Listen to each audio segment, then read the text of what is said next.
নমস্কার বন্ধুরা, আপনারা কেমন আছেন? আমি তো ভালোই আছি। আপনারা কেমন আছেন অবশ্যই আমাকে কমেন্ট বক্সে জানাবেন। আর আমাদের এদিকে তো কাল খুবই বৃষ্টি হয়েছিল, যাক একটু স্বস্তি পাওয়া গেল। আপনাদের ওদিকেও অবশ্যই হয়েছে, কোথায় কোথায় হয়েছে অবশ্যই কমেন্টে জানাবেন, কে কোথা থেকে দেখছেন। আজকে মনে হচ্ছে বৃষ্টি হতেও পারে বা নাও হতে পারে, মনে হচ্ছে বৃষ্টি হবে। তা আপনাদের এদিকেও কীরকম ওয়েদার দেখে মনে হচ্ছে অবশ্যই জানাবেন কমেন্ট বক্সে।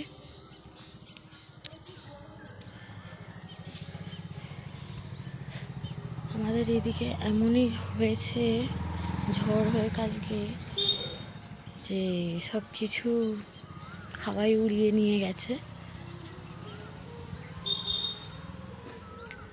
ওকে, আজকে ব্লগটা এতটুকুই থাক, দেখা হচ্ছে পরের ব্লগে। আপনারা সবাই ভালো থাকবেন, টাটা।